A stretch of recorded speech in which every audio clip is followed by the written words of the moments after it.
La semaine 9 de la réalisation de notre projet d'autoconstruction vient de se terminer. Même si la température nous a retranché près d'une journée et demie de travail cette semaine, le résultat ressemble vraiment à une maison. On regarde ça. La semaine dernière, l'équipe d'assemblage de la maison avait monté certaines parties de la toiture sur le plancher du rez-de-chaussée. Maintenant, pour être en mesure d'installer les murs du rez-de-chaussée, on enlève la toiture et on la met de côté. Ça commence en lion. La première section de mur que l'équipe met en place est celui le plus haut. Il fait un peu plus de 24 pieds de haut. Sur le plancher, à l'emplacement où les panneaux vont être installés, et entre chaque section, l'équipe applique un cordon de scellant acoustique pour assurer une étanchéité maximale.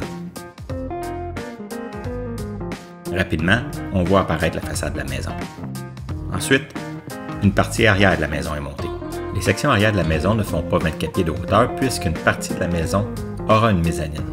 La section centrale des murs arrière servira de mur porteur pour le plancher de la mezzanine. L'autre mur porteur du plancher de la mezzanine est une division intérieure que l'équipe installe aussi.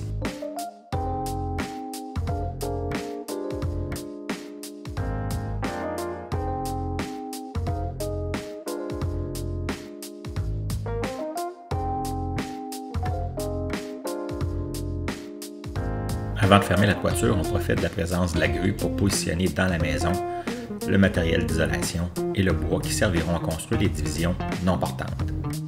L'après-midi est déjà avancé et la pluie s'annonce. La suite de l'assemblage sera réalisée le lendemain. En fait, non, plutôt le surlendemain puisque les prévisions météo empêcheront l'équipe de travailler le lendemain. Les corniches avant et arrière de la maison s'avancent de 4 pieds. Avant de pouvoir débuter l'assemblage de la toiture, il faut installer les 4 petits murs qui supporteront ces corniches. Pour supporter la toiture, une poutre d'acier est installée à peu près au milieu de la maison. Cette poutre est positionnée et boltée sur 2 autres structures d'acier qui ont été installées dans les murs avant et arrière de la maison. Ces structures d'acier sont soudées sur une plaque d'acier intégrée au solage. Une fois cette structure d'acier en place, la toiture qui avait été montée sur le plancher de la maison peut maintenant être mise en place.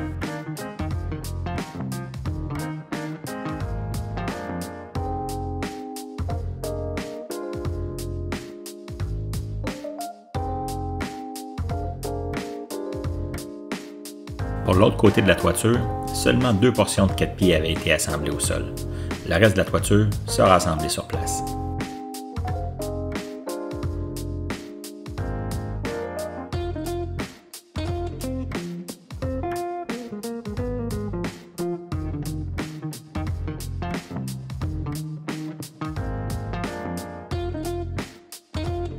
Pendant que l'équipe d'assemblage complétait le toit, à quelques mètres de là, on débutait le forage du puits pour alimenter la maison en eau. On s'attendait à ce que le puits soit profond. Certains de nos voisins sont à plus de 500 pieds. Ce sera notre cas aussi. Pour avoir une quantité d'eau suffisante, on aura atteint 550 pieds. L'avantage d'un puits profond est que sa profondeur sert en même temps de réservoir. Dans notre cas, ça nous donne une réserve d'un peu moins de 500 gallons.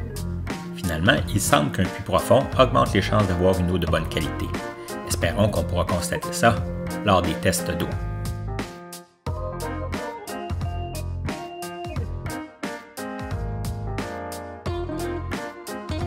L'installation de l'entrée électrique s'est faite aussi cette semaine. Pour accueillir le panneau électrique, j'installe une feuille de contreplaqué de 3/4. Notre compteur électrique sera situé sur un poteau qui avait déjà été implanté. Reste donc à installer le compteur lui-même, l'aimant et le panneau électrique.